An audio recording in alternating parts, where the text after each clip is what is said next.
আলহামদুলিল্লাহ, সমস্ত প্রশংসা সেই মহান রব্বুল আলামিনের জন্য, যেই মহান রব্বুল আলামিন আমাদেরকে আবারও বিগত একটি সপ্তাহ পর আল্লাহর ঘর মসজিদে জুমার সালাত আদায়ের জন্য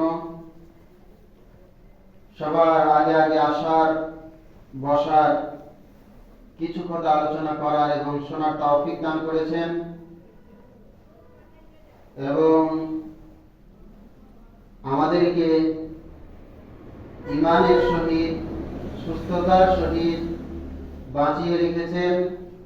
যেই মহান রব্বুল আলামিন আমাদেরকে না চাওতে রিজিক দেয়, যেই মহান রব্বুল আলামিন আমাদের অনেক ভুল আমাদের অজান্তেই ক্ষমা করে থাকেন, সেই মহান রব্বুল আলামিনের দরবারে সকলে শুকরিয়া জ্ঞাপন করি, সকলে বলি আলহামদুলিল্লাহ। প্রিয় নবী হযরত মুহাম্মদ মুস্তাফা সাল্লাল্লাহু আলাইহি ওয়াসাল্লামের প্রতি শত কোটি দরুদ ও তাসলিমাত বর্ষিত হোক। সকলে বলি আল্লাহুম্মা সাল্লি আলাইহি, আল্লাহুম্মা বারিক আলাইহি। সম্মানিত হাজিরিন, আমি আপনাদের সামনে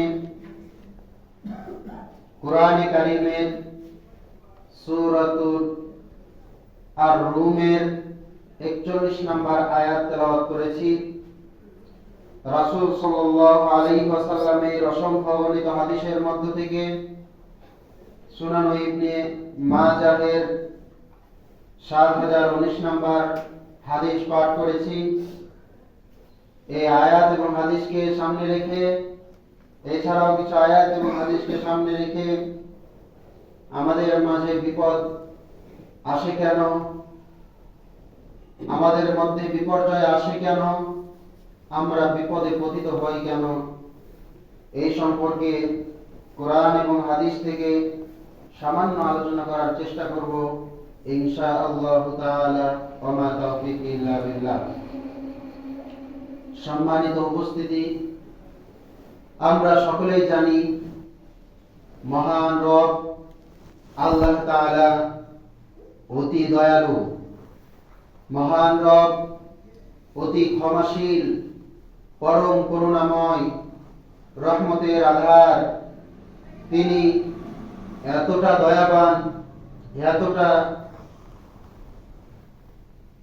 ক্ষমাশীল যে আল্লাহ তাআলা ওই আরশ আজিমের দরজায় লিখে রেখেছেন, ইন্না রাহমাতি সাবাকাত গাযাবি, নিশ্চয় আমার রহমত, আমার ক্রোধ, আমার রাগকে অতিক্রম করে গেছে। বলেন সুবহানাল্লাহ। সম্মানিত উপস্থিতি, মহান রব এত ক্ষমাশীল, মহান রব এত পরম করুণাময়, দয়াশীল, যেই মহান রবের কাছে অনেক বড় বড় গুনাহ করার পরেও জীবনের বেশি অর্ধেক বয়স গুনাহে, পাপাচারে কাটিয়ে দেওয়ার পরে গিয়ে শুধু আল্লাহর কাছে রোনাজারি করে অনুতপ্ত হয়ে ক্ষমা চাই, আর আল্লাহ ক্ষমা করে দেন। বলেন সুবহানাল্লাহ। যেই মহান রব আমাদেরকে ঘোষণা দিয়েছেন তার হাবিবের মাধ্যমে যে আমার দিকে কোনো বান্দা যদি 1 বিঘত অগ্রসর হয়, আমি তার দিকে 2 বিঘত অগ্রসর হই। কেউ যদি আমার দিকে হেঁটে হেঁটে আসে, আমি তার দিকে দৌড়ে যাই, এবং আমি তার গুনাহ যদি সাগরের ফেনা পরিমাণ হয়, আমি তার চেয়ে বেশি রহমত এবং দয়া নিয়ে গিয়ে তার সমস্ত গুনাহ খাতা মাফ করে দিই। বলেন সুবহানাল্লাহ। সেই মহান রব এই কোরআনে কারীমের মধ্যে বলেছেন, মহান রব কোরআনে কারীমের মধ্যে বলেন, যালিকা বিমা কদ্দামাত আইদিকুম ওয়া ইন্নাল্লাহা লাইসা বিযাল্লামিন লিল আবিদ। আল্লাহ রাব্বুল আলামিন সূরাতুল আলী ইমরানের 182 নম্বর আয়াতে এই আয়াতটি বলেন যে কাল কিয়ামতের দিন পাপিষ্ঠদেরকে বলা হবে, যালিকা বিমা কদ্দামাত আইদিকুম, এই যে তোমাদের পাপের পাহাড়গুলো দেখছো, এই যে তোমাদের পাপ রাশির পর্বতগুলো দেখছো, এগুলো তোমাদের হাতের কামাই, এগুলো তোমরা নিজ হাতে কামাই করে এখানে এসেছো, এগুলো তোমরা অগ্রিম পাঠিয়েছিলে।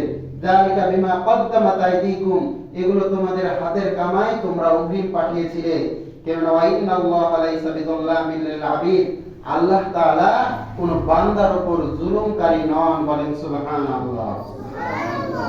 সম্মানিত উপস্থিতি, তো যেই মহান রব এত দয়ালু, এত দৃষ্টান্ত আমরা শুনলাম, যেই মহান রব নিজের জুলুমকারী নন, এই কথা সূরা আল ইমরানের 182 নম্বর আয়াতে ঘোষণা করলেন, সেই মহান রব কি আমাদেরকে কোনো অপরাধ ছাড়াই, কোনো দোষ ছাড়াই, আমাদের কোনো নাফরমানি ছাড়াই কি আমাদেরকে বিপদে ফেলতে পারেন? যেই মহান রব আমরা অনেক গুনাহ করার পরে এমন এমন গুনাহ করি যেগুলো গুনাহের মাফ চাওয়া ছাড়াই অনেক গুনাহ আল্লাহ তাআলা ক্ষমা করে থাকেন, সেই মহান রব কি কোনো গুনাহ ছাড়াই কাউকে আযাব দিতে পারেন? কখনোই পারে না। কারণ মহান রব আমাদেরকে যদি আযাব দেয়, কোন গুনাহের কারণেই হোক কিংবা গুনাহ ছাড়াই হোক, আল্লাহ তাআলার রহমতে, আল্লাহ তাআলার এই অফুরন্ত খাজানায় কোনো কি কম বেশি হবে?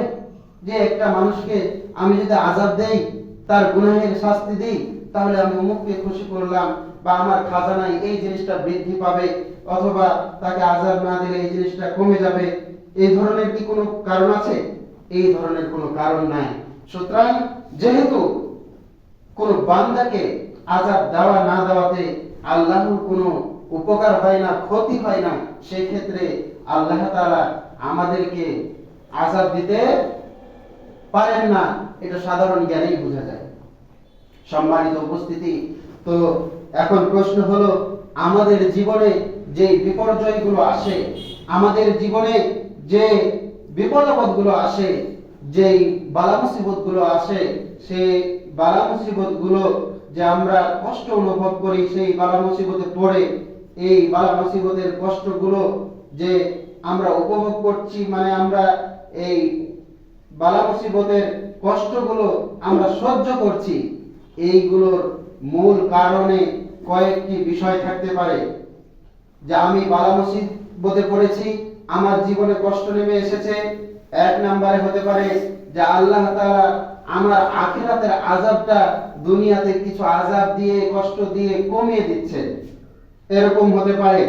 অথবা হতে পারে যে আল্লাহ তাআলা আমাকে আপনাকে বিপদ আপদে, বালা মুসিবতে, কষ্টে পতিত করে আল্লাহ তাআলা আমাকে আপনাকে পরীক্ষা করছেন। আর আরেকটা হলো আল্লাহ তাআলা আমাদেরকে বিপদ আপদে পতিত করছে আমাদের নিজের হাতের কামাইয়ের জন্য, নিজের হাতের ফলস্বরূপ আল্লাহ তাআলা আমাদেরকে তাৎক্ষণিকভাবে কিছু কি দেয়, পরিণতি দিয়ে থাকে।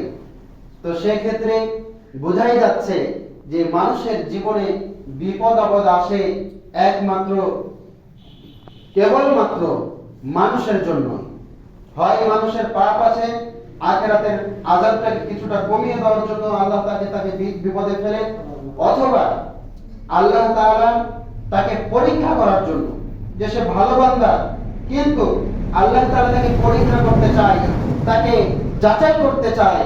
কষ্টি পাথর দিয়ে যেভাবে যাচাই করা হয়, সেইভাবে আল্লাহ তাআলা এই বিপদ আপদ দিয়ে তার প্রকৃত বান্দাকে খুঁজে বের করে, যে আমার বান্দা বিপদেও কি আমাকে স্মরণ রাখে, নাকি যখন আমি শুধু তাকে সুখ স্বাচ্ছন্দ্য দান করি, অর্থ সম্পদ দান করি, শুধু তখনই মনে রাখে। এই কারণে বিপদ আপদ আসে আমাদের পরীক্ষা করার জন্য। এই কারণে বিপদ আপদ আসলে আমাদেরকে কি করতে হবে? ধৈর্য ধারণ করতে হবে, চেষ্টা করতে হবে। বিপদ আপদ আসলে আরো আগের তুলনায় সজাগ হয়ে আল্লাহ তাআলার ইবাদতের, আল্লাহ তাআলার অনুগত্যের গতিটা আরো বাড়িয়ে দিতে, সেক্ষেত্রে আমরা লাভবান হব ইনশাআল্লাহ। আল্লাহ তাআলা আমাদেরকে বিপদ আপদে ধৈর্য ধারণ করার তৌফিক দান করুন। সকলে বলি আল্লাহুম্মা আমিন। সম্মানিত উপস্থিতি, আল্লাহ তাআলা কুরআনুল কারীমের সূরা রুমের মধ্যে বলেন, সূরাতুর রুমের মধ্যে আল্লাহ তাআলা বলেন, যাহারাল ফাসাদু ফিল বাররি ওয়াল বাহরি বিমা কাসাবাত আইদিন নাস, জলে এবং স্থলে যত ফাসাদ সৃষ্টি হয়েছে, যত বিপর্যয় এসেছে, এগুলো হচ্ছে মানুষের হাতের কামাই, মানুষের নিজের হাতের কামাই। এই বিপদ আপদ কেন দেয়? আল্লাহ তাআলা আয়াতের এই পরের অংশেই বলছেন, লিউযীকাহুম বা'দাল্লাযী আমিলু, এটা হচ্ছে তাদের কৃতকর্মের মধ্যে কিছু কৃতকর্মের মানে এই ফলস্বরূপ, কিছু কৃতকর্মের এই শাস্তি স্বরূপ তাদেরকে আল্লাহ তাআলা কিছু কৃতকর্মের স্বাদ আস্বাদন করার জন্য জলে এবং স্থলে সময়ে সময়ে বিপদ আপদ দেয়, মানুষের জীবনে বিপর্যয় সৃষ্টি করেন। কেন? আল্লাহ তাআলা আয়াতের শেষ অংশে বলছেন, লাআল্লাহুম ইয়ারজিউন, যাতে তারা ফিরে আসে। বলেন সুবহানাল্লাহ। তাহলে মানুষের বিপদ আপদ আসে মানুষের হাতের কামাইয়ের জন্য, মানুষের কৃতকর্মের জন্যই বিপদ আপদ আসে। এখানেও কিন্তু আল্লাহ তাআলার একটা ভালো এবং রহমতের দৃষ্টি থাকে যে আমি তার কৃতকর্মের জন্যই আযাব দিচ্ছি, ঠিক আছে, আমি তার হাতের কামাই সেটা ভুল করেছে সে কারণেই আযাব দিচ্ছি, ঠিক আছে, কিন্তু এই আযাবের মাধ্যমে আমার বান্দা ফিরে আসতে পারে, এ কারণেও কি দেয় আল্লাহ তাআলা আযাব দেয়, অনুশোচনা আসতে পারে যে আহা, এই ভুল করলে তো আমার জীবনে কষ্ট আসছে, এই গুনাহ করলে তো শুধু আমি বিপদেই পড়ে থাকছি, তবে আমি কি করি, এই বিপদ এই গুনাহটা ছেড়ে দিই, তাহলে আমার জীবনে আর কি আসবে না, বিপদ আপদ হয়তো আসবে না। এই কারণে আল্লাহ তাআলা বান্দাদেরকে মাঝে মাঝে তাদেরকে ফিরিয়ে আনার জন্য, তাদেরকে তার রহমতের ছায়াতলে আশ্রয় দেওয়ার জন্য কি দেয়, বিপদ আপদ দেয়। সূরা রুমের 41 নম্বর আয়াত দ্বারা প্রমাণিত। আল্লাহ তাআলা আমাদেরকে গুনাহ মুক্ত জীবন যাপন করার তৌফিক দান করুন, সকলে বলে আল্লাহুম্মা আমিন।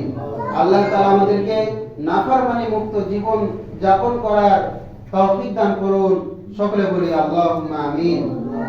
সম্মানিত উপস্থিতি, আল্লাহর হাবিব সাল্লাল্লাহু আলাইহি ওয়াসাল্লাম এই হাদিসের মধ্যে উল্লেখ করেন, লাম তাযহারিল ফাহিশাতু ফি কওমিন কত্তু, যে কোন কওমের মধ্যে, কোন জাতির মধ্যে কোন বিপর্যয় আসবে না। মানে লাম তাযহারিল ফাহিশাতু ফি কওমিন কত্তু হাত্তা ইউলিনু ফিহা, যতক্ষণ পর্যন্ত কোন জাতি কোন গুনাহকে প্রকাশ্যে করে না বেড়ায়। যখন মানে হাদিসে বলছে যে যখন কোন জাতি গুনাহগুলোকে প্রকাশ্যে খোলামেলা করতে দ্বিধাবোধ করে না, অর্থাৎ কোন জাতির মধ্যে, কোন এলাকার মধ্যে, কোন সমাজের মধ্যে যখন কোন গুনাহ, নির্দিষ্ট কোন গুনাহ বা কিছু গুনাহ প্রকাশ্যে হয় কিন্তু এটা কিছু মনে করা হয় না, আল্লাহর হাবিব সাল্লাল্লাহু আলাইহি ওয়াসাল্লাম বলেন, ইল্লা ফাশা ফীহি মিত-তাউন ওয়াল আওজা, তখন আল্লাহ তাআলা এই জাতির মধ্যে প্লেগ নামক এক রোগ সৃষ্টি করে দেয়, ওয়াল আওজা, এবং এমন কিছু নতুন নতুন ব্যাধি এই জাতির মধ্যে, এই এলাকার মধ্যে বা সমাজের কিছু লোকের মধ্যে আল্লাহ তাআলা দান করেন, যে লাম তাকুন মাযাত ফি আসলাফিহি, যা তার পূর্বপুরুষদের মধ্যে ছিল না। বলেন নাউযুবিল্লাহি মিন যালিক। তাহলে আপনি আমি লক্ষ্য করি এই হাদিসের মধ্যে স্পষ্ট করে বলা আছে, যখন কোন এলাকায়, যখন কোন সমাজে প্রকাশ্যে গুনাহ হবে, তখন আল্লাহ তাআলা তাদেরকে কি বিপদ দেন, যে প্লেগ নামক একটা রোগ ওই এলাকায় বা ওই জাতি বা ওই জাতির কিছু লোককে প্লেগ নামক রোগে আক্রান্ত করে, ওয়াল আওজা, অথবা এমন কিছু রোগে আক্রান্ত করে যেটা তার পূর্বপুরুষদের মধ্যে ছিল না, মানে দুরারোগ্য ব্যাধি, যেটা আরোগ্য হওয়া অসম্ভব, এরকম কিছু দুরারোগ্য ব্যাধি দান করে যেটা তার পূর্বপুরুষদের মধ্যে ছিল না। এটা কিসের কারণে? প্রকাশ্য গুনাহ হওয়ার কারণে। বলেন নাউযুবিল্লাহি মিন যালিক। এখন আপনি যদি সমাজের মধ্যে, এলাকার মধ্যে দৃষ্টিপাত করি, যদি আমাদের চারিদিকে লক্ষ্য করি, চোখ বুলাই, তাহলে এরকম অসংখ্য পাপ আমরা দেখতে পাবো যেগুলো মানুষ প্রকাশ্যে করে, কিন্তু সে যে করে সে কিছুই মনে করে না। আমাদের আশেপাশে যখন বিবাহ হয় তখন গান বাজনা হয়, রাত্রি বেলা আশেপাশের লোকদের ঘুম হারাম করে দেয়। এই গান বাজনা বক্স বাজানো এগুলো কি সওয়াবের কাজ নাকি গুনাহের কাজ? গুনাহের কাজ। কিন্তু তারা এই গুনাহের কাজটা করে আনন্দের সাথে, উল্লাসের সাথে। তার মানে সে কিছু মনে করে না। আল্লাহর হাবিব এই গুনাহের কথাগুলোই বলেছেন। এছাড়াও যারা সুদ খায়, সমাজে যারা ঘুষ খায়, সুদের টাকা দিয়ে সে সংসার চালায় এবং সারাদিন সে টোটো করে ঘুরে বেড়ায়, চায়ের স্টলে আড্ডা দেয়, কারণ তার মাথা খালি চিন্তা মুক্ত যে আমার সংসার চালাতে কোনো কোনো সমস্যা নাই। আমার তো মাস শেষে ব্যাংক থেকে 20,000 টাকা 25,000 টাকা সুদ আসছে, সেখান থেকে আমি সংসার চালাতে পারবো, সেখান থেকে আমি অট্টালিকা তৈরি করতে পারবো, সেখান থেকে আমি আমার প্রয়োজন পূরণ করতে পারছি। সুতরাং আমার আর চিন্তার কোনো কারণ নাই, আমি শুধু ঘুরে বেড়াবো। সে সারাদিন ঘুরে বেড়ায়, অথবা কোনো দোকানে বসে সে রাজনৈতিক গল্প করে, গীবত চর্চা করে, অনর্থক সময় ব্যয় করে। তো যারা সুদ খায় এরাও কিন্তু প্রকাশ্যেই খায়, কারণ সুদখোরকে যদি না চিনে তাহলে সে সুদ খাবে কোথা থেকে? সুদখোর পরিচিত হলেই তো সে বেশি সুদ পাবে। ঘুষখোর সে পরিচিত বিধায় তো ঘুষ পাবে, পরিচিত না হলে ঘুষ নিবে তার কাছ থেকে, মানুষই তো তাকে চিনে। তো সে যে ঘুষখোর, সে সুদখোর, সে নিজের কিছুই মনে করে না, বিধায় সে সুদ খায়, বিধায় সে ঘুষ খায়। তো আল্লাহর হাবিব সাল্লাল্লাহু আলাইহি সাল্লাম বলছেন যে এরকম প্রকাশ্যে যখন গুনাহ হবে, এই প্রকাশ্য গুনাহগুলো হতে থাকবে এবং সমাজের লোক কিছু মনে করবে না, এবং যে ভাবছে যে গুনাহটা করছে, যে লিপ্ত আছে, সেও কিছু মনে করবে না। তখন আল্লাহ তাআলা আল্লাহর পক্ষ থেকে এই প্লেগ নামক রোগ ওই জাতির মধ্যে দিবেন এবং কিছু দুরারোগ্য ব্যাধি দান করবেন, যেটা থেকে আরোগ্য হওয়া অসম্ভব, এবং তাদের পূর্বপুরুষদের মধ্যে এরকম রোগ ছিল না। আল্লাহ তাআলা আমাদেরকে সকল প্রকার প্রকাশ্য অপ্রকাশ্য গুনাহ থেকে আমাদেরকে বেঁচে থাকার তৌফিক দান করুন। সকলে বলি আল্লাহুম্মা আমিন। আল্লাহ তাআলা আমাদেরকে বিপদ আপদে ধৈর্য ধারণ করার তৌফিক দান করুন। সকলে বলি আল্লাহুম্মা আমিন। মন্দ কাজ করা থেকে আমাদের নিজেদেরকে সর্বপ্রথম বেঁচে থাকার তৌফিক দান করুন, এবং দ্বিতীয়ত আমরা যেন আমার আশেপাশের ভাইদেরকেও মন্দ কাজ থেকে বিরত রাখার জন্য যা যা করণীয় সেগুলো করতে পারি, আল্লাহ তাআলা সেই তৌফিকও দান করুন। সকলে বলি আল্লাহুম্মা আমিন। সম্মানিত উপস্থিতি, আল্লাহ তাআলা কোরআনে কারীমের মধ্যে সূরাতুশ শুরার মধ্যে বলেন, ওয়ামা আসাবাকুম মিন মুসিবাতিন ফাবিমা কাসাবাত আইদিন নাস। তোমাদের মধ্যে এমন কোনো বিপদ আসে না যেই বিপদটা তোমরা নিজে কামাই করনি। মানে তোমাদের মধ্যে যে বিপদগুলো আসে, যে মুসিবতটা আসে, তোমরা নিজে কামাই করেছো। তারপর আল্লাহ তাআলা বলেন ওয়ায়াফু আন কাসীর। এই মুসিবতগুলোর মধ্যে, এই বিপদগুলোর মধ্যে যে বিপদগুলো আসে, এগুলো তো তোমাদের কিছু গুনাহের বিপদ। অনেক গুনাহ তো আল্লাহ তাআলা নিজ রহমতে ক্ষমা করে দেন। ওয়ায়াফু আন কাসীর, কাসীর বলেছে, মানে ওয়ায়াফু আন কলিল বলেনি। মানে অনেক গুনাহ তোমাদের ইয়াফু, তিনি ক্ষমা করে দেন। কিছু গুনাহের আযাব তোমাদেরকে মাঝে মাঝে দেয়, লাআল্লাহুম ইয়ারজিউন, যাতে তোমরা ফিরে আসো। বলেন সুবহানাল্লাহ। সম্মানিত উপস্থিতি, আল্লাহ তাআলা কোরআনে কারীমের সূরা নিসার মধ্যে বলেন, মা আসাবাকা মিন হাসানাতিন ফামিনাল্লাহ। যদি তোমার জীবনে কোনো সুখবর আসে, যদি সুখ আসে, ভালো কিছু আসে, ফামিনাল্লাহ, এটা কিন্তু আল্লাহর পক্ষ থেকে। বলেন সুবহানাল্লাহ। মানে কোনো ভালো কিছু অর্জন করার ক্ষমতা কি আমার আপনার আছে? আল্লাহ তাআলা যদি আমাদেরকে না দেয়, আমার আপনার কোনো ক্ষমতা আছে যে আমি কোনো ভালো বা কোনো সুখবর আমি নিজে কামাই করব? কখনো না। সমস্ত সুখ স্বাচ্ছন্দ্য, সমস্ত ভালো, সমস্ত যে গৌরবের বিষয়, এগুলো কিন্তু আল্লাহর পক্ষ থেকেই আসে। এগুলো আসে, মানুষকে মনে করেন যে টাকা পয়সা আল্লাহ তাআলা দান করেন, ধন সম্পদ দান করে, বা আল্লাহ তাআলা কাউকে কোনো রাজত্ব দান করে, কিংবা কোনো পদ দান করে, এগুলো কিন্তু আল্লাহ তাআলার পক্ষ থেকে ফয়সালাকৃত। এগুলো আসে দুই কারণে। একটা হচ্ছে যে আসলে সে যোগ্য, এই কারণে তাকে দেয়। আর একটা হচ্ছে যে সে যোগ্য কিনা সে আমানত রক্ষা করতে পারবে কিনা তাকে যাচাই করার জন্য, পরীক্ষা করার জন্য কিছুদিনের জন্য হলো তাকে কি দান করেন, টাকা পয়সা দান করে, কোন রাজত্ব দান করে, কোন পদ দান করে।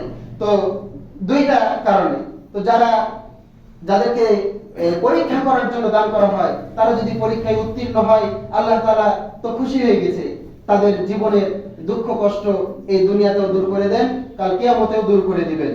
এবং যদি পরীক্ষায় ফেল করে তো আল্লাহ তাআলা তাদের সেই নিয়ামতকে ছিনিয়ে নেন। আমরা অনেকের দেখতে পাই সমাজের মধ্যে যে 2 দিনের বড় লোক অনেক আছে না, যে অনেক টাকা পয়সা হঠাৎ করে অর্জন করলো, কোটিপতি হয়ে গেল, আবার হঠাৎ করে সে ফকিরও হয়ে গেল। অনেকে দেখা যাবে যে এই ক্ষমতার পালা বদলে অনেক দামি দামি গাড়ি, দামি দামি মোবাইল, দামি দামি বিছানা, দামি বাড়ি করে ফেললো, অনেক কিছু করে ফেললো, জমি জমা করে ফেললো। আবার কিছুদিনের মধ্যে দেখা যাচ্ছে সে একটা একটা করে সবকিছু হারিয়ে যাচ্ছে এবং এক সময় সে আগের অবস্থায় ফিরে যাচ্ছে। নাউযুবিল্লাহি মিন যালিক। সম্মানিত উপস্থিতি, আল্লাহ তাআলা যেন আমাদেরকে পরীক্ষা কম করেন, কারণ আল্লাহ তাআলা নিজেই বলেছেন, খুলিকাল ইনসানু যায়ীফা, মানুষকে আমি দুর্বল রূপে সৃষ্টি করেছি। তো আল্লাহ, আমরা দুর্বল মানুষ, আমাদেরকে পরীক্ষায় ফেলো না, আর যদি পরীক্ষায় ফেলো তাহলে আমরা যেন সেই পরীক্ষায় উত্তীর্ণ হতে পারি, সেই তৌফিকও তুমি দিও, আল্লাহুম্মা আমিন। সম্মানিত উপস্থিতি, আমার আলোচনার মূল কথা হচ্ছে যে মানুষের উপর যে বিপদ আসে, দয়াময় রব সেই বিপদ নিজে থেকে দেন না, এগুলো হচ্ছে সব কিছু মানুষের হাতের কামাই।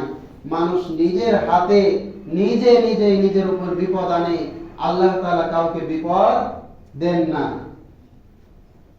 মানুষ যদি শুরু থেকে ফসলের জমিতে সার কীটনাশক ব্যবহার করা বন্ধ রাখতো, ব্যবহার না করতো, তো জমি এমনি উর্বর থাকতো, এমনিতেই ফসল ফলাতো। কিন্তু দেখেন, সার কীটনাশক দিয়ে জমিনের যে উর্বরতা ক্ষমতা ছিল, এগুলো এখন নষ্ট হয়ে গেছে। মানে প্রতি বছরই আপনাকে টাকা খরচ করা লাগবে, না হয় ওই জমিন আর ফসল হবে না।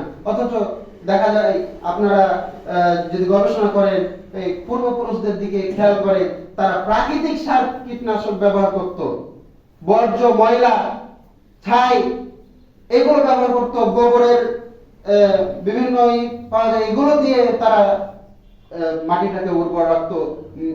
আর আমরা বিষাক্ত জিনিস দিয়ে জমিনকে সাময়িক শক্তিটা নিয়ে নিচ্ছি, পরে আমাকে দ্রুত ফসল দান করছে, বড় বড় হয়ে যাচ্ছে, এগুলো খেয়ে আমাদের আয়ু দিন দিন কমে যাচ্ছে।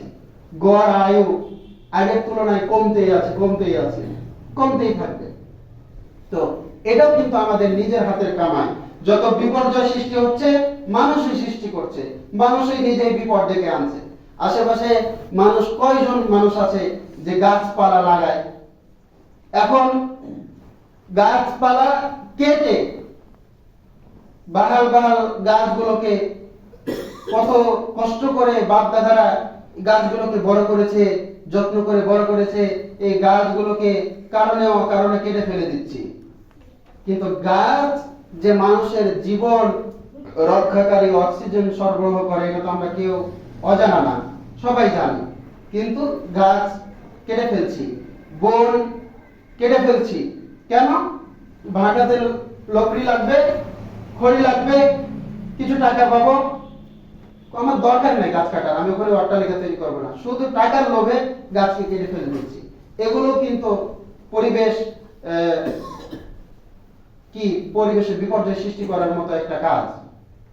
মানুষ পাহাড় কেটে কেটে বিভিন্ন মাঠ তৈরি করছে, বিভিন্ন ফ্ল্যাট তৈরি করার জন্য পলট আকারে আলাদা করে করছে। পাহাড় যেগুলো আছে বিভিন্ন জায়গায়, পাহাড়ি অঞ্চলে এগুলো দেখা যায়। কিন্তু পাহাড় জমিনের জন্য আল্লাহ তাআলা বলছেন পেরেক স্বরূপ।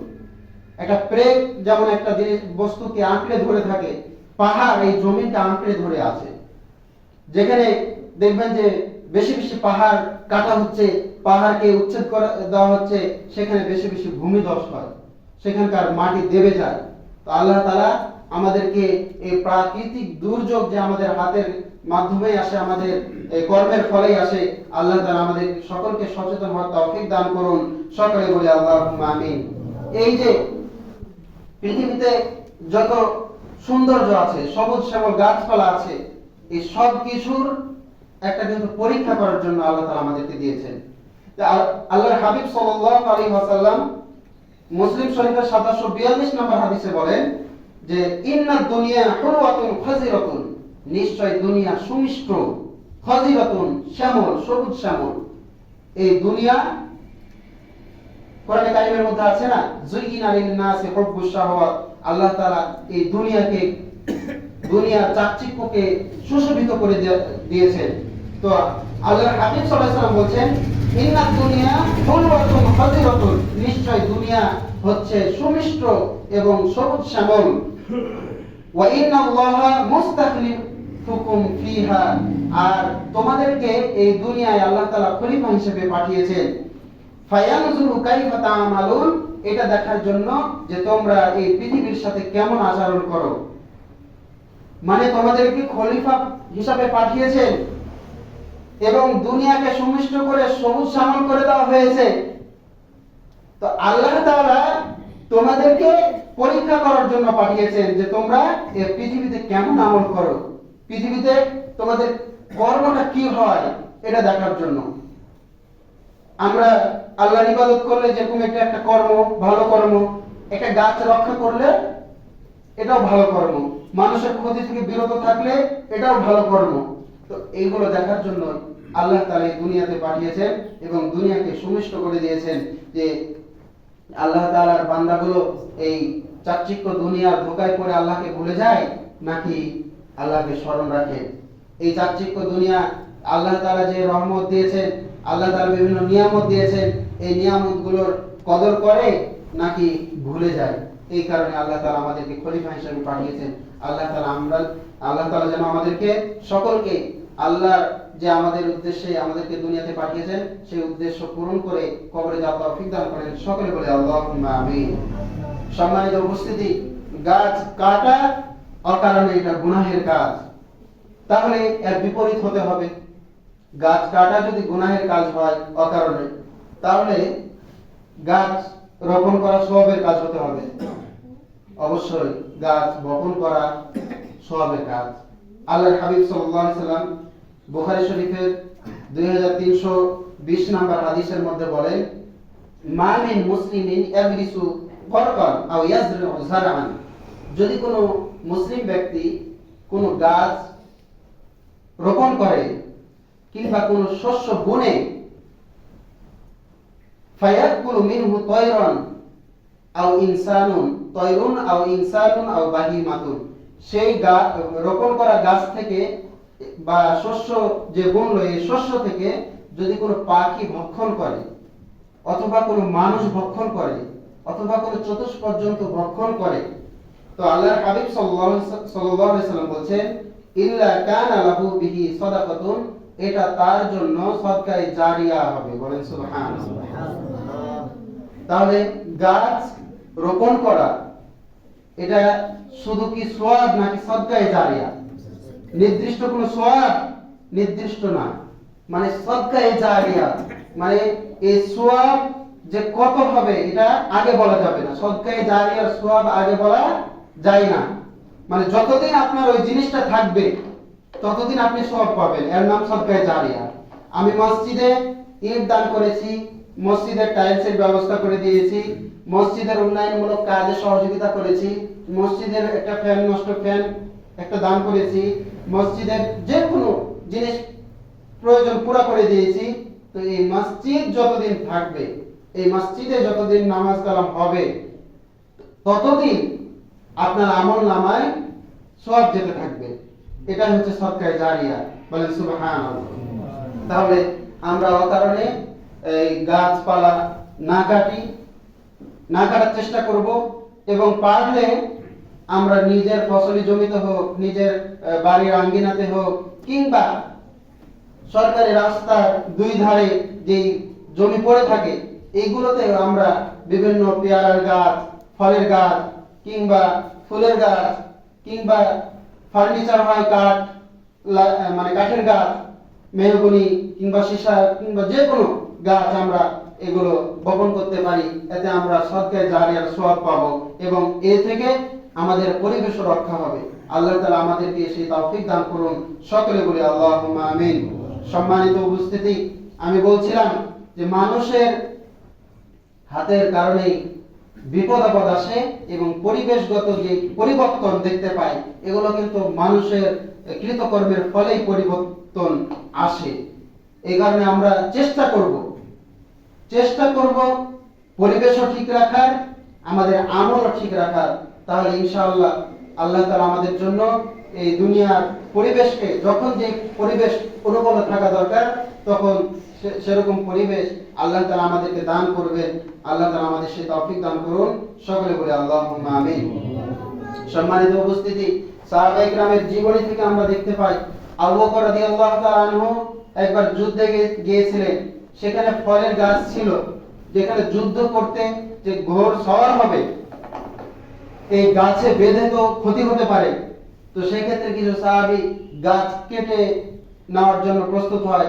আবু বকর রাদিয়াল্লাহু তাআলা আনহু সেই ফলের গাছ কাটতে বারণ করেন এবং তাদেরকে এই গাছের উপকারিতা বর্ণনা করেন, বলেন সুবহানাল্লাহ। তো গাছ রক্ষা করা এটা আমাদের ঈমানি দায়িত্ব। এরকম উমর রাদিয়াল্লাহু তাআলা আনহু যুগে একবার দুর্ভিক্ষ দেখা দিয়েছিল। দুর্ভিক্ষের ফলে যারা অসহায় প্রজা আছে তাদের পাতিলেই মানে চাউল নেই। উমর রাদিয়াল্লাহু তাআলা আনহু সেই সময় খেলাফত কালে তিনার কাছে অর্থ সম্পদ কিছু ছিল, কিছু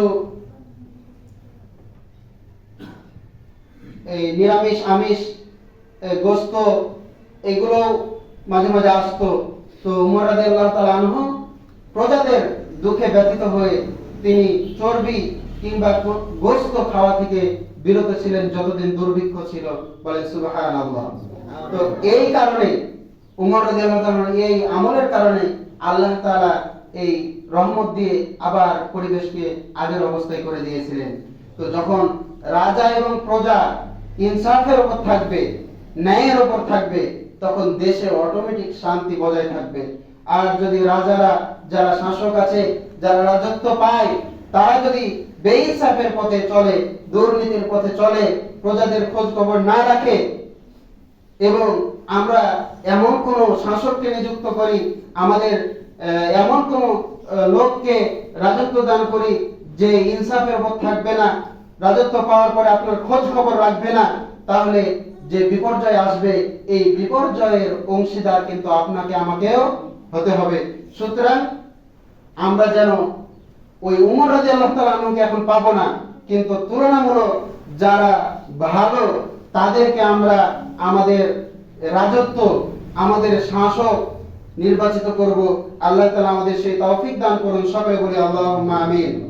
আবু দারদা রাদিয়াল্লাহু তাআলা আনহু থেকে, তার জীবনী থেকে দেখা যায় যে তিনি একবার একটা গাছ লাগাচ্ছিলেন। আবু দারদা রাদিয়াল্লাহু তাআলা আনহু, আমরা সকলেই নাম জানি। আবু দারদা রাদিয়াল্লাহু তাআলা একবার একটা গাছ লাগাচ্ছিলেন। তো এক লোক এসে বলছেন যে আপনি তো বৃদ্ধ হয়ে গেছেন, আপনি এই গাছ লাগাচ্ছেন কেন? আপনি তো ফল খেতে পাবেন না। তো আবু দারদা রাদিয়াল্লাহু তাআলা আনহু উত্তর দিয়েছিলেন যে আমি ফল না খেতে পারি, কিন্তু এই সাদকার সওয়াব তো আমি পাবো, বলেন সুবহানাল্লাহ। তো এই মন মানসিকতা যদি থাকে তাহলে আমরা ডাবের গাছ লাগাতে পারবো। ওই ডাবের গাছ অনেকে লাগাতে চায় না, কারণ কি? ডাবের গাছ লাগাবো আমি আর খাবে অমুক, আমি তো খেতে পারবো না, হ্যাঁ, তো ডাবের গাছ আমি লাগাবো না। এই মন মানসিকতা যদি থাকে বা থাকতো তাহলে আমের গাছ যেরকম দেখতে পাই ডাবের গাছও ওরকম বেশি বেশি দেখতে পেতাম। কিন্তু আসলে মানুষ নিজের ভালো চায়, মানে নিজের উপকার হলে ওটা করবে, নচেত করবে না। পর উপকার মানুষ এখন খুব কম। আল্লাহ তাআলা আমাদের পর উপকারী হওয়ার তৌফিক দান করুন, সকলে বলি আল্লাহুম্মা আমিন। ওমর রাদিয়াল্লাহু তাআলা আনহুর যুগে যে বিপর্যয় এসেছিল, একবার ওমর রাদিয়াল্লাহু তাআলা খেলাফত কালে ভূমিকম্প হলো। তো ওমর রাদিয়াল্লাহু তাআলা চাবুক নিয়ে জমিনকে আঘাত করলেন, এই মাটি তুমি থেমে যাও, আমার উপর আমার শাসন কি কোনো ভুল হচ্ছে? আমি কি ইনসাফের উপর নাই? তুমি কাঁদছো কেন? তো ওমর রাদিয়াল্লাহু তাআলা এটা জমিনকে বলেছিলেন এবং তারপরে তার প্রজাদেরকে বলেছিলেন যে তোমরা সচেতন হয়ে যাও, হয়তো তোমাদের সতর্ক করার জন্য এই ভূমিকম্প আল্লাহ তাআলা দিয়েছেন, এরপরে যদি ভূমিকম্প হয় আমি তোমাদের মধ্যে থাকবো না। কারণ বোঝা যাচ্ছে যে ভূমিকম্প কি আসে, মানুষের আমলের কারণেই আসে। সুতরাং আমাদের দেশেও কিছুদিন আগেই ভূমিকম্প হয়েছে, এগুলো কিন্তু আমাদের কৃতকর্মের কারণেই হয়েছে।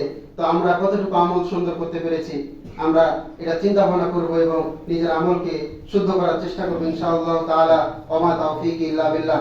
সম্মানিত উপস্থিতি, এখন কথা হচ্ছে সর্বশেষ কথা, সময় শেষ, যে বিপদ যে আসে এটা তো আমরা মানুষ ভুল করি তাই আসে, ভুলের ঊর্ধ্বে তো মানুষ যেতে পারবে না, তার মানে বিপদ আসতেই থাকবে। কিন্তু সতর্ক থাকতে হবে, চেষ্টা করতে হবে ভুল না করার, আল্লাহ তাআলার নাফরমানি না করার, এবং বড় বড় গুনাহ যাতে সংগঠিত না হয়ে যায়। অজান্তে কোনো গুনাহ হয়ে গেলে তওবা ইস্তেগফার করব, কিন্তু বিপদে পতিত হলে এখান থেকে উদ্ধার হওয়ার জন্য কি পথ, এখান থেকে উদ্ধার হওয়ার রাস্তা কি? অনেক পথ আছে, অনেক রাস্তা আছে। তার মধ্যে একটা পথ, একটা পদ্ধতি আল্লাহ তাআলা কোরআনে কারীমের মধ্যে বলেছেন যে যখন তোমাদের মধ্যে বিপদ আসে, তোমরা যখন আমার কাছে সাহায্য চাইবে ধৈর্য এবং সালাতের মাধ্যমে, মানে প্রথমত বিপদ আসলে ধৈর্য ধারণ করতে হবে, কারণ এটা পরীক্ষা হতে পারে।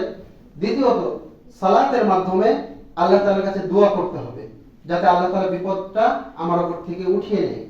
আর দ্বিতীয়ত সব সময়ের জন্য কিছু দোয়া করতে হবে, যেটা যে দোয়াটা করলে আমাদের উপর থেকে আল্লাহ তাআলা বিপদ আপদ উঠিয়ে নেবেন, যেটা রাসূল কারীম সাল্লাল্লাহু আলাইহি সাল্লামের জীবন থেকে পাওয়া যায়, সাহাবায়ে কেরামের জীবন থেকে, আমল থেকে পাওয়া যায়। এরকম দোয়াগুলো আমাদেরকে বেশি বেশি পাঠ করতে হবে। তো আমাদের মধ্যে যখন বিপর্যয় আসবে, বিপদ আসবে, তখন কি দোয়া পড়তে হবে, এই দোয়াগুলো হাদিসে পাকের মধ্যে সুন্দরভাবে উল্লেখ আছে। আবু দাউদের 5088 নম্বর হাদিসের মধ্যে আছে, মান ক্বালা বিসমিল্লাহিল্লাযী লা ইয়াদুররু মা ইসমিহি শাইউন ফিল আরদি ওয়ালা ফিস সামাই ওয়া হুয়াস সামিউন আলীম। এই দোয়া যে ব্যক্তি পড়বে, হাদিসের শেষ অংশে বলছেন লান তুসিবহু ফাজআতুল বালা, যে এই দোয়া যে ব্যক্তি পড়বে তাকে কোনো আকস্মিক, মানে হঠাৎ কোনো বিপদে গ্রাস করবে না, মানে সে হঠাৎ কোনো বিপদে পড়বে না। বলেন সুবহানাল্লাহ। তাহলে এই দোয়াটা একেবারে সহজ, অনেকেই জানি। এই দোয়াটা আমরা সব সময়, বিপদ আসুক না আসুক, সব সময় যদি পাঠ করি, মাঝে মাঝে পাঠ করতে থাকি, ইনশাআল্লাহ আমরা হঠাৎ যে বিপদে পড়ি না, হঠাৎ করে অ্যাক্সিডেন্ট হয়ে যায়, হঠাৎ করে একটা বিপদে পড়ে যায়, হঠাৎ করে আমার ছেলে দুর্ঘটনায় পতিত হয়, যার কারণে আমাকেও দৌড়ঝাঁপের মধ্যে থাকতে হয়, আমার জীবনের গতিবিধি বিপন্ন হয়। তো এই দোয়াগুলো আমরা যদি পাঠ করি, ইনশাআল্লাহ আমাদের জীবন স্বাভাবিক নিয়মে অতিবাহিত করতে পারবো। আল্লাহ তাআলা আমাদের সেই তৌফিক দান করবেন ইনশাআল্লাহ তাআলা। আল্লাহ তাআলা আমাদের সেই তৌফিক দান করুন, সকলে বলি আল্লাহুম্মা আমিন। তো দোয়াটা হচ্ছে বিসমিল্লাহিল্লাযী লা ইয়াদুররু মা ইসমিহি শাইউন ফিল আরদি ওয়ালা ফিস সামাই ওয়া হুয়াস সামিউন আলীম।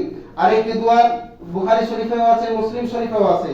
মুসলিম শরীফের 2707 নম্বর হাদিস, বুখারী শরীফের 6347 নম্বর হাদিসের মধ্যে আরেকটি দোয়া আছে, যে দোয়া পড়লে আল্লাহ তাআলা আমাদেরকে সমস্ত প্রকার বিপদ আপদ থেকে দূর করবেন। সেই দোয়াটি হচ্ছে আল্লাহুম্মা ইন্নী আউযু বিকা মিন জাহদিল বালাই ওয়া দারকিশ শিকাই ওয়া সুইল কাদাই ওয়া শামাতাতিল আ'দাই। বলেন সুবহানাল্লাহ। এই দোয়ার অর্থ হচ্ছে আল্লাহুম্মা ইন্নী আউযু বিকা, হে আমার রব, আমি আপনার কাছে পানাহ চাচ্ছি, আশ্রয় চাচ্ছি, মিন জাহদিল বালাই, কঠিন বিপদ থেকে, কঠিন মুসিবত থেকে। শুধু বালা বলেনি, জাহদিল বালা মানে কঠিন বিপদ, কঠিন বিপদ থেকে আমি আপনার কাছে আশ্রয় চাই, পানাহ চাই। ও দারকিশ শিকাই, এবং দুর্ভোগে পতিত হওয়া থেকে। কি থেকে? দুর্ভোগে পতিত হওয়া থেকে। ও সুইল কাদাই, মন্দ তাকদীরে যদি কোনো মন্দ ফয়সালা লেখা থাকে, এই মন্দ ফয়সালা থেকেও আমি তোমার কাছে পানাহ চাই, আশ্রয় চাই। ও শামাতাতিল আ'দাই, এবং শত্রুর খুশি হওয়া থেকে। বলেন সুবহানাল্লাহ। শত্রু খুশি হয়ে কেউ কি চায়? কেউ চায় না যে শত্রু হাসুক। মানে আমি যখন কষ্টে পতিত হব তখন আমার শত্রুরা হাসে না।